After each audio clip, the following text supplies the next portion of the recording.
കന്യാകുമാരി ജില്ലയിലെ പത്മനാഭപുരം കൊട്ടാരത്തിനോട് ചേർന്നാണ് ഈ കാണുന്ന ശ്രീരാമസ്വാമി ക്ഷേത്രം. വളരെ വിസ്തൃതമായ ഒരു ക്ഷേത്രം. ഈ ക്ഷേത്രത്തിന് പത്മനാഭപുരം കൊട്ടാരത്തോളം പഴക്കമുണ്ട്. AD 1744 തിരുവിതാംകൂർ മഹാരാജാവായിരുന്ന മാർത്താണ്ഡവർമ്മയാണ് ഈ ക്ഷേത്രം പണികഴിപ്പിച്ചത്.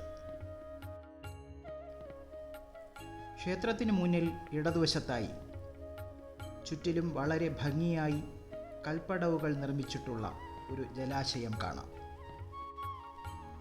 പ്രധാന ശ്രീകോവിലിൽ ശ്രീരാമൻ്റെ ഒരു വലിയ വിഗ്രഹമുണ്ട്. ഇരുവശത്തും സീതയ്ക്കും ലക്ഷ്മണനുമൊപ്പമാണ് ശ്രീരാമൻ്റെ സ്ഥാനം. ഒപ്പം ഹനുമാന്റെ ഒരു ചെറിയ വിഗ്രഹവും കാണാൻ സാധിക്കും. ഹനുമാന്റെ വിഗ്രഹത്തെ വളരെ മനോഹരമായി ചിത്രീകരിച്ചിരിക്കുന്നു. ശ്രീരാമൻ്റെ മുന്നിൽ താൻ വിനയാന്വിതനാണെന്ന് കാണിച്ച് വലതു കൈകൊണ്ട് വായ അടച്ചു നിൽക്കുന്ന ഹനുമാനെയാണ് നമ്മൾ കാണുന്നത്.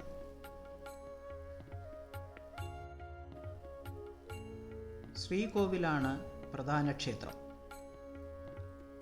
ശ്രീകോവിലിന് മുന്നിൽ പിരമിഡ് ആകൃതിയിലുള്ള മേൽക്കൂരയുള്ള വേർപിരിഞ്ഞ തൂണുകളോടുകൂടിയ ഒരു നിർമ്മിതിയാണ് നമസ്കാര മണ്ഡപം. ഇവയ്ക്ക് ചുറ്റും നാലമ്പലം സ്ഥിതി ചെയ്യുന്നു. നാലമ്പലത്തിന് ചുറ്റുമുള്ള ദീർഘചതുരാകൃതിയിലുള്ള ഘടനയാണ് വിളക്കുമാടം.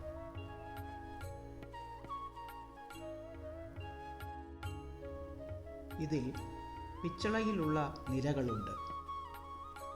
അവയിൽ നിശ്ചിത മാതൃകയിൽ വിളക്കുകൾ ഉറപ്പിച്ചിരിക്കുന്നു.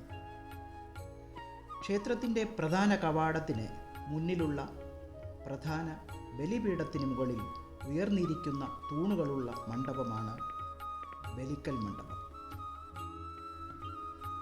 രാമായണ കഥ ചിത്രീകരിക്കുന്ന ശില്പഫലകങ്ങൾ വിളക്കുമാടത്തിൻ്റെ ചുമർ അലങ്കാരത്തിൻ്റെ ഭാഗമാണ്.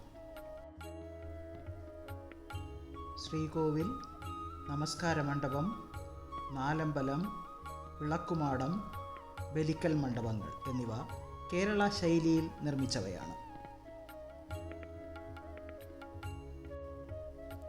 വിളക്കുമാടത്തിൻ്റെ 4 ചുവരുകളുടെ നീളം ദശരഥൻ പുത്രയേഷ്ടി യാഗം നടത്തുന്ന സംഭവത്തോടെ ആരംഭിച്ച് ശ്രീരാമ പട്ടാഭിഷേകം വരെയുള്ള ചിത്രീകരണത്തിൽ അവസാനിക്കുന്നു. മുഴുവൻ കഥയും 46 തടി കൊണ്ടുള്ള ഫലകങ്ങളിലാണ് വിവരിച്ചിരിക്കുന്നത്. തിന്മയുടെ മേൽ നന്മയുടെ വിജയവും അനീതിക്കെതിരായ നീതിയും അടിവരയിടുന്ന നിരവധി സംഭവങ്ങളിലൂടെ രാമായണ കഥ നമ്മെ സ്വാധീനിക്കുന്നു. പത്മനാഭപുരത്തെ ഏറ്റവും പഴക്കം ചെന്ന ക്ഷേത്രങ്ങളിലൊന്നാണിത്. തിരുവിതാംകൂറിൻ്റെ ചരിത്രത്തിലെ ഒഴിവാക്കാനാകാത്ത ഒരു നിർമ്മിതി എന്ന് വിശേഷിപ്പിക്കാവുന്ന ഈ ക്ഷേത്രം സംരക്ഷിക്കപ്പെടേണ്ടത് കാലത്തിൻ്റെ അനിവാര്യതയാണ്.